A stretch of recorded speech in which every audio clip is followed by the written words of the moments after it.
انہوں نے رکانہ کی للکار قبول کرتے ہوئے فرمایا، اے رکانہ، اگر تمہاری یہی خواہش ہے کہ تو اسلام کشتی لڑنے کے بعد قبول کرے گا تو پھر میں تم سے کشتی لڑنے کے لیے تیار ہوں۔ محترم ناظرین، رکانہ کے دل میں خوشی کی لہر دوڑ گئی۔ اس نے سوچا کہ یہ کمزور سا شخص میرا کیا مقابلہ کرے گا، آج تو میں اسے لمحوں میں چاروں شانے چت کر کے اپنی طاقت کا لوہا منواؤں گا اور اس کی نبوت کا راز فاش کر ڈالوں گا۔ یہ ایک ایسا مقابلہ تھا جس کا تصور بھی مشکل تھا۔ ایک طرف بسم اللہ الرحمن الرحیم۔ السلام علیکم محترم ناظرین، تمام تعریفیں اللہ تبارک و تعالیٰ کے لیے جو بڑا مہربان نہایت رحم کرنے والا ہے۔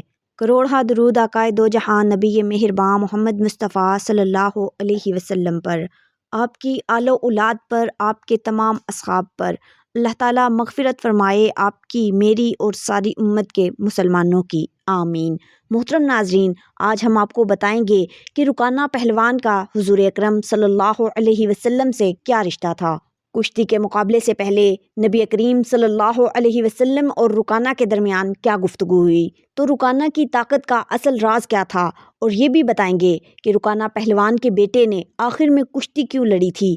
اس کے علاوہ ہم آپ کو پیارے آقا حضور نبی کریم صلی اللہ علیہ وسلم کی شجاعت و بہادری کے واقعات بھی سنائیں گے، بس آپ ویڈیو کو آخر تک لازمی دیکھیے گا۔ محترم ناظرین، عرب کے وسیع و عریض صحرا میں جہاں سورج کی تپش ریت کے ذروں کو آگ میں بدل دیتی تھی اور ہوا کے بگولے مسافروں کے نقش قدم مٹا دیتے تھے، ایک گاؤں آباد تھا۔ یہ گاؤں تھا فدق کا۔ فدق کے لوگ تجارت اور زراعت سے اپنا گزر بسر کرتے۔ یہاں کے لوگ بہادر، مہمان نواز اور اپنے رسم و رواج کے پابند۔ فدق میں ایک ایسا سورما رہتا تھا جس کی شہرت دور دور تک پھیلی ہوئی تھی۔ اس کا نام رکانہ تھا۔ رکانہ قبیلہ بنی سلیم سے تعلق رکھتا تھا۔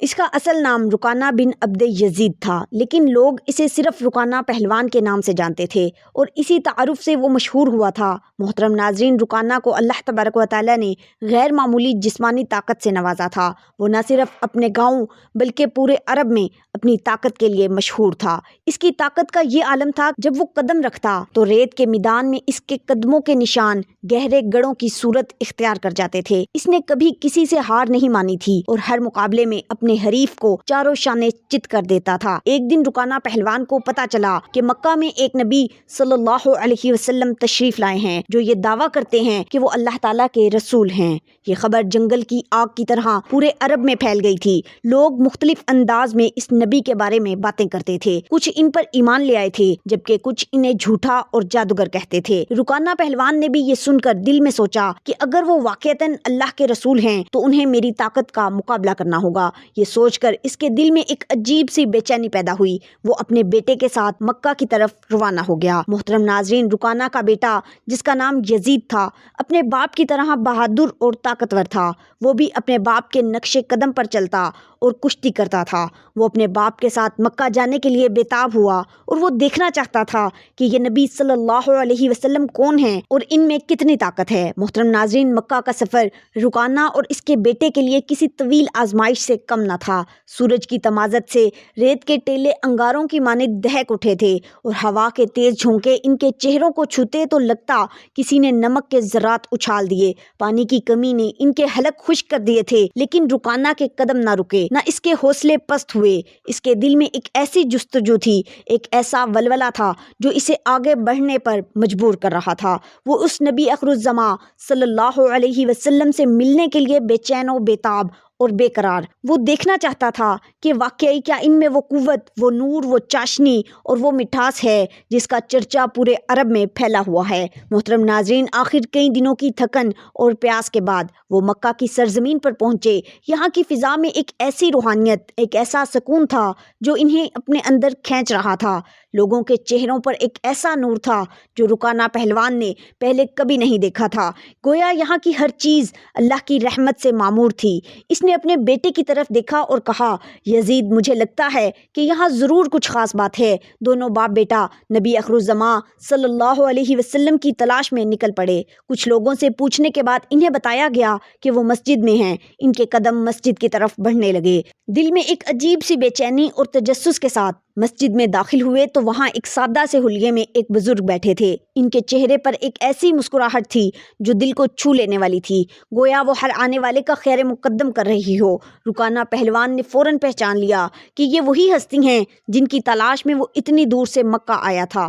ناظرین، جیسے ہی رکانہ نے حضور صلی اللہ علیہ وسلم کے سامنے قدم ٹکائے، سینہ تانے، نگاہیں چمک رہیں، اس نے گرجدار آواز میں سلام کیا اور پھر اپنا تعارف کرایا۔ سرور دو عالم صلی اللہ علیہ وسلم کی یہ عادت مبارکہ تھی کہ جو شخص بھی ملاقات کرتا، نبی دو جہاں صلی اللہ علیہ وسلم اس کو اسلام قبول کرنے کی دعوت ضرور فرماتے تھے۔ چنانچہ سرکار دو عالم حضرت محمد مصطفیٰ صلی اللہ علیہ وسلم نے رکانہ پہلوان کو بھی اسلام کی دعوت دی۔ اے رکانہ، تم بت پرستی سے توبہ کرو اور اللہ وحدہ لا شریک جو ہے اس پر ایمان لے آؤ۔ جب رکانہ نے دیکھا کہ یہ تو ہم کو ہی تبلیغ کر رہے ہیں اور ہم ہیں کہ ان سے کشتی کرنے آئے ہیں، تب رکانہ نے گرجدار آواز میں کہا، اے محمد صلی اللہ علیہ وسلم، میں رکانہ ہوں، پورے عرب کا نامی گرامی پہلوان۔ میری طاقت کے چرچے تم نے بھی ضرور سن رکھے ہوں گے۔ رکانہ ایک لمحے کو رکا، پھر للکارتے ہوئے بولا، میں نے سنا ہے کہ تم اللہ کے رسول ہو۔ اگر یہ سچ ہے تو آؤ مجھ سے کشتی لڑو، اور اگر تم جیت گئے تو میں تمہارے اوپر ایمان لے آؤں گا، تمہارے دین میں داخل ہو جاؤں گا۔ محترم ناظرین، حضور صلی اللہ تعالی علیہ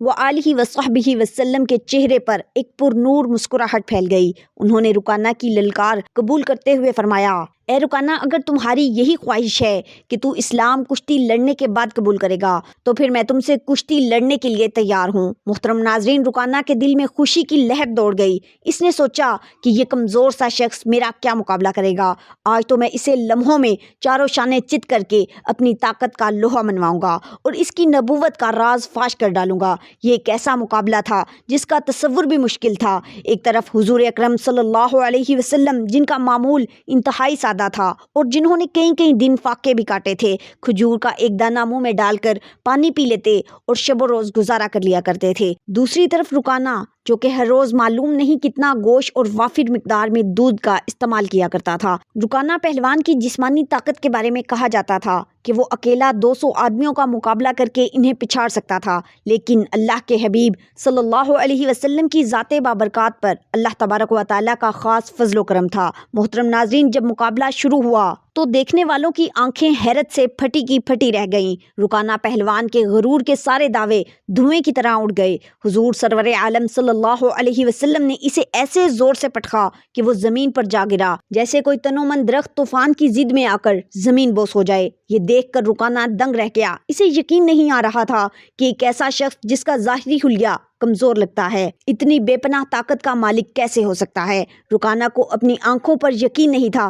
اس نے دوبارہ حملہ کیا، لیکن اس بار بھی حضور نبی کائنات صلی اللہ علیہ وسلم نے اسے بڑی آسانی سے زمین پر پٹخ دیا۔ رکانہ نے پھر تیسری بار کشتی کرنے کے لیے کہا تو جب تیسری بار بھی ہار گیا تو اسے اپنی شکست کا یقین ہو گیا۔ تب اس نے سرور کائنات محمد مصطفیٰ صلی اللہ علیہ وسلم کے سامنے سر تسلیم خم کیا اور کہا، اے محمد، بہت زیادہ کشتی کر چکا ہوں میں اور کبھی کسی سے نہیں ہارا، لیکن آج آپ نے مجھے تینوں بار ہرا دیا۔ اس کا مطلب ہے کہ آپ واقعتاً اللہ تبارک و تعالیٰ کے سچے رسول ہیں۔ آپ کے دین میں داخل ہونا چاہتا ہوں۔ اس طرح عرب کا مشہور زمانہ پہلوان رکانہ دائرہ اسلام میں داخل ہو گیا۔ یہ واقعہ حضور صلی اللہ علیہ وسلم کی عظمت اور معجزات کی گواہی دیتا ہے۔ محترم ناظرین، جب رکانہ پہلوان نے حضور صلی اللہ علیہ وسلم کے ہاتھوں اپنی شکست تسلیم کر لی اور اسلام قبول کر لیا تو اس کا بیٹا یزید، جو خود بھی ایک نامور پہلوان تھا، اپنے باپ کی اس ناکامی کو قبول کرنے کے لیے تیار نہ تھا۔ اس کے دل میں ایک آتش فشاں تھا جو اسے حضور صلی اللہ علیہ وسلم کو للکارنے پر مجبور کر رہا تھا۔ یزید جوانی کے جوش اور باپ کی شکست کے غم سے بھرپور حضور خاتم النبیین صلی اللہ علیہ وسلم کے سامنے کھڑا ہوا اور کہا، اے محمد، تم نے میرے باپ کو کشتی میں ہرا کر یہ ثابت کر دیا کہ تم ایک غیر معمولی انسان ہو، لیکن میں ابھی تک تمہاری طاقت کو نہیں پرکھ سکا۔ تم مجھ سے بھی کشتی لڑو گے۔ ناظرین، حضور نبی کریم صلی اللہ علیہ وسلم نے یزید کی آنکھوں میں جھانکتے ہوئے اس کی للکار کو بھی قبول فرمایا۔ وہ جانتے تھے کہ یزید کے دل میں ابھی تک شکوک و شبہات ہیں اور اسے ایمان کی روشنی کی ضرورت ہے۔ محترم ناظرین، جیسے ہی یزید نے اپنے آپ کو اس مقابلے کے لیے تیار کیا، وہ اپنے باپ سے بھی زیادہ طاقتور تھا اور اس نے کبھی کسی سے شکست نہیں کھائی تھی۔ اس نے سوچا کہ وہ حضور صلی اللہ علیہ وسلم کو ہرا کر اپنے باپ کی شکست کا بدلہ لے گا اور اپنے قبیلے کا سر فخر سے بلند کرے گا۔ محترم ناظرین، جب کشتی شروع ہوئی تو یزید نے اپنی تمام تر طاقت سے حضور نبی کریم صلی اللہ علیہ وسلم پر حملہ کیا، لیکن حضور نبی کائنات صلی اللہ علیہ وسلم نے اس کے ہر وار کو آسانی سے روک دیا۔ یزید حیران رہ گیا، اسے یقین نہیں آ رہا تھا کہ یہ کیسے ممکن ہے۔ حضور خاتم النبیین صلی اللہ علیہ وسلم نے ایک لمحے کے لیے یزید کو موقع دیا کہ وہ اپنی پوری طاقت آزما لے، پھر اچانک ایک برق رفتار حرکت سے انہوں نے یزید کو زمین پر دے مارا۔ یزید کی پیٹھ زمین سے اس زور سے ٹکرائی کہ اسے لگا جیسے اس کی ہڈیاں ٹوٹ گئیں۔ یزید نے دوبارہ اٹھنے کی کوشش کی لیکن اس کی ٹانگیں جواب دے چکی تھیں۔ اس نے حضور نبی کریم صلی اللہ علیہ وسلم کی طرف دیکھا، ان کے چہرے پر وہی سکون اور مسکراہٹ تھی۔ حضور نبی کریم صلی اللہ علیہ وسلم نے ہاتھ بڑھایا اسے اٹھانے کے لیے۔ حضور نبی کریم صلی اللہ علیہ وسلم نے اسے ہاتھ پکڑ کر اٹھایا اور فرمایا، یزید تم ایک بہادر جوان ہو، لیکن یاد رکھو حقیقی طاقت اللہ کے ہاتھ میں ہے۔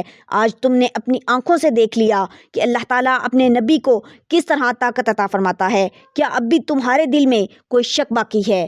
محترم ناظرین، یزید کی آنکھوں سے آنسو بہنے لگے۔ اس نے حضور خاتم النبیین صلی اللہ علیہ وسلم کے سامنے سر تسلیم خم کیا اور کہا، اے اللہ کے رسول، میں آج اپنی زندگی کا سب سے بڑا سبق سیکھوں گا۔ میں گواہی دیتا ہوں کہ اللہ کے سوا کوئی معبود نہیں اور محمد صلی اللہ علیہ وسلم اللہ کے سچے رسول ہیں۔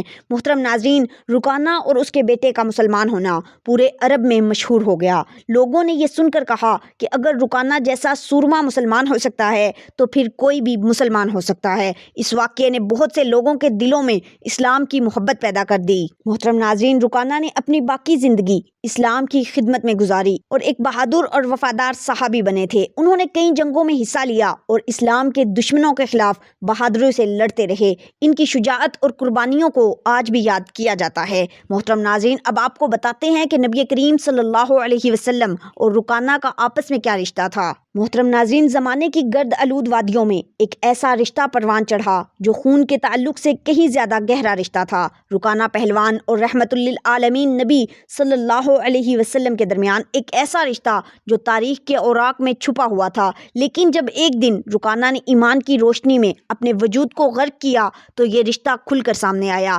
جیسے صحرا میں کسی چشمے کا اچانک ظہور ہو۔ یہ رشتہ محض خاندانی نسب کا نہیں تھا بلکہ ایک مشترکہ جد امجد عبد مناف کی اولاد ہونے کا تھا۔ عبد مناف جو قریش کے ایک معزز سردار تھے، ان کی اولاد میں سے ایک شاخ ہاشم کی طرف تھی جس سے حضور نبی کریم صلی اللہ علیہ وسلم کا سلسلہ نسب چلا، اور دوسری شاخ مطلب کی طرف تھی جس سے رکانہ کا تعلق تھا۔ محترم ناظرین، یہ واقعہ ہمیں بتاتا ہے کہ اسلام کسی نسل، خاندان، قبیلے تک محدود نہیں، یہ ایک عالمگیر دین ہے جو تمام انسانوں کو ایک ہی پلیٹ فارم پر جمع کرتا ہے۔ رکانہ ایک بہادر اور مشہور پہلوان تھا، لیکن اس نے حضور نبی کریم صلی اللہ علیہ وسلم کی حقانیت کو تسلیم کیا اور اسلام کے دامن میں پناہ لی۔ یہ اس بات کا ثبوت ہے کہ اسلام کی کشش ہر دل کو اپنی طرف کھینچ لیتی ہے، چاہے وہ کسی بھی پس منظر سے تعلق رکھتا ہو۔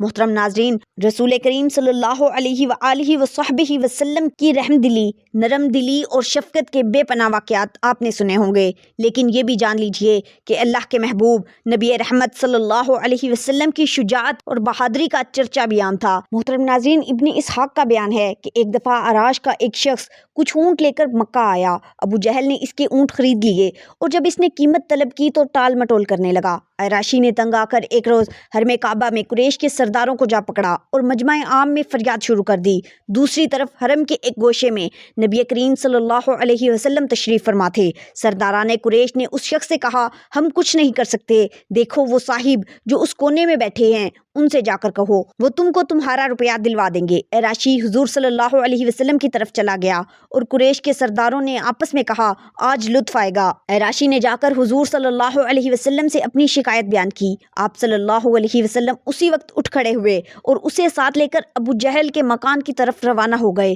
سرداروں نے پیچھے ایک آدمی لگا دیا کہ جو کچھ گزرے اس کی خبر لا کر دے۔ حضور نبی کریم صلی اللہ علیہ وسلم سیدھے ابو جہل کے دروازے پر پہنچے اور کنڈی کھٹکھٹائی۔ اس نے پوچھا، پوچھا کون؟ آپ صلی اللہ علیہ وسلم نے جواب دیا محمد۔ وہ حیران ہو کر باہر نکل آیا۔ آپ صلی اللہ علیہ وسلم نے اس سے کہا اس شخص کا حق ادا کرو۔ اس نے جواب میں کوئی چوں چرا نہ کی، سیدھا اندر گیا اور اس کے اونٹوں کی قیمت لا کر اس کے ہاتھ میں دے دی۔ قریش کا مخبر یہ حال دیکھ کر حرم کی طرف دوڑا اور سرداروں کو ماجرا سنا دیا اور کہنے لگا واللہ آج وہ عجیب معاملہ دیکھا ہے جو کبھی نہ دیکھا تھا۔ ابو جہل جب نکلا تو محمد صلی اللہ علیہ وسلم کو دیکھتے ہی اس کا رنگ فک ہو گیا، اور جب محمد صلی اللہ علیہ وسلم نے اس سے کہا کہ اس کا حق ادا کرو تو یہ معلوم ہوتا تھا کہ جیسے اس کے جسم میں جان نہیں۔ ابو جہل سے پوچھا گیا کہ تم نے ایسا کیوں کیا؟ تو اس نے کہا کہ جب محمد صلی اللہ علیہ وسلم میرے دروازے پر کھڑے تھے تو ان کے ساتھ ایسے فرشتے کھڑے تھے جن کو دیکھ کر میں خوفزدہ ہو گیا، اور اگر میں ان کا حکم نہ مانتا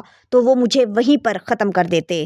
سیدنا انس بن مالک رحمۃ اللہ علیہ فرماتے ہیں کہ رسول اکرم صلی اللہ علیہ وسلم لوگوں میں سب سے بہترین، لوگوں میں سب سے زیادہ سخی تھے اور لوگوں میں سب سے زیادہ بہادر تھے۔ ایک مرتبہ رات کی تاریکی میں مدینے کو اپنے حصار میں لے رکھا تھا، سانسوں کی آہٹ بھی سنائی دیتی تھی۔ خاموشی کا یہ عالم تھا کہ سوئے ہوئے لوگوں کی سانسوں کی آہٹ بھی سنائی دیتی تھی۔ اچانک ایک عجیب سی آواز نے اس خاموشی کو چیر ڈالا۔ لوگ خوفزدہ ہو کر بیدار ہوئے۔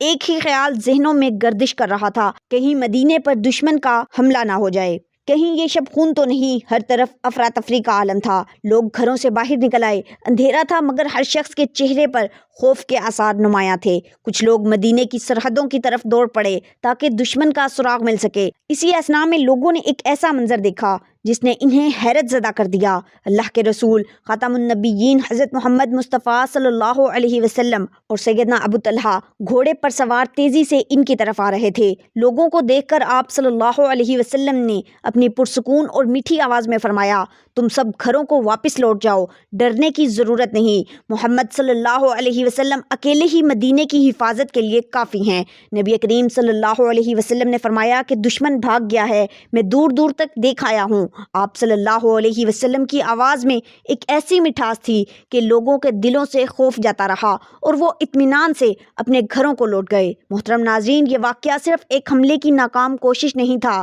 بلکہ اس میں کئی اور پہلو بھی تھے جو اسے یادگار بناتے ہیں۔ لوگ جانتے تھے کہ طلحہ کا گھوڑا بہت آہستہ چلتا ہے، مگر اس رات یہ گھوڑا ایک طوفان کی طرح دوڑا۔ یہ اللہ کے رسول صلی اللہ علیہ وسلم کا ایک اور معجزہ تھا۔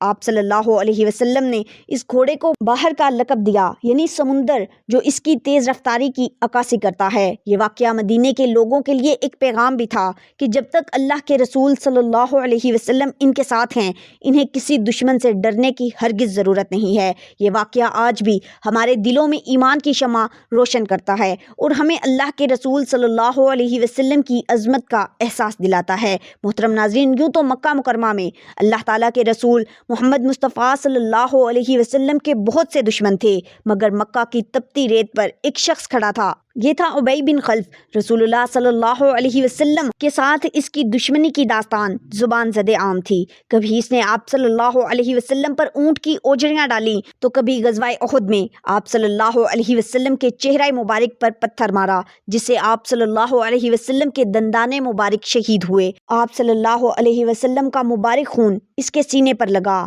یہ قسمت کا لکھا تھا کہ اسی لمحے جب اس کا سینہ آپ صلی اللہ علیہ وسلم کے خون سے رنگین ہوا، ایک انوکھا انقلاب ان کے دل میں رونما ہوا۔ آپ صلی اللہ علیہ وسلم کے حسن خلق، آپ کی شفقت اور آپ صلی اللہ علیہ وسلم کی رحمت نے اس کے دل کی تاریکیوں کو چیر ڈالا اور نور کی روشنی سے منور کر دیا۔ وہیں اسی میدان جنگ میں اس نے کلمہ پڑھ کر اسلام قبول کر لیا۔ ایک پل میں دشمن سے دوست، ظالم سے مظلوم، کافر سے مسلمان بن جانے والا یہ شخص اب ایک نئے جذبے سے سرشار تھا۔ اس نے حضور اکرم صلی اللہ علیہ وسلم سے عرض کیا، یا رسول اللہ صلی اللہ علیہ وسلم، مجھے مکہ میں مؤذن مقرر کریں۔ حضور نبی رحمت صلی اللہ علیہ وسلم نے مسکراتے ہوئے فرمایا، ہاں میں تمہیں امیر بناؤں گا۔ یہ الفاظ ابی بن خلف کے دل میں اتر گئے۔ اس نے محسوس کیا کہ اس کی زندگی کا اصل مقصد یہی تھا، اللہ کے رسول صلی اللہ علیہ وسلم کی محبت اور ان کی اطاعت۔ اس دن سے اس کے دل میں آپ صلی اللہ علیہ وسلم کے لیے جو نفرت تھی وہ ایک گہرے عشق میں تبدیل ہو گئی۔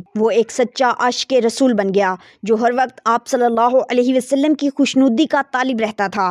محترم ناظرین، یہ واقعات ہمیں بتاتے ہیں کہ اللہ کی رحمت کے دروازے ہمیشہ کھلے رہتے ہیں۔ کوئی بھی چاہے وہ کتنا ہی گناہگار کیوں نہ ہو، اگر وہ سچی توبہ کر لے اور اللہ سے معافی مانگے اور حضور نبی کریم صلی اللہ علیہ وسلم کے وسیلے سے معافی مانگے تو اللہ تعالیٰ ضرور معاف فرما دیتا ہے۔ محترم ناظرین، امید کرتی ہوں آپ کو آج کی ویڈیو پسند آئی ہوگی۔ ویڈیو اچھی لگے تو اسے لائک ضرور کیجیے گا، اور اگر ابھی تک چینل کو سبسکرائب نہیں کیا تو چینل کو سبسکرائب کریں۔ محترم ناظرین، کمنٹ میں ضرور بتائیں کہ آپ کون سے واقعات سننا پسند کریں گے۔ انشاءاللہ ہم اسی پر ویڈیو بنائیں گے، اور کمنٹ باکس میں اللہ تعالیٰ کے 99 ناموں میں سے ایک نام ضرور ٹائپ کریں۔ ملتے ہیں اگلی ویڈیو میں، تب تک کے لیے اللہ نگہبان۔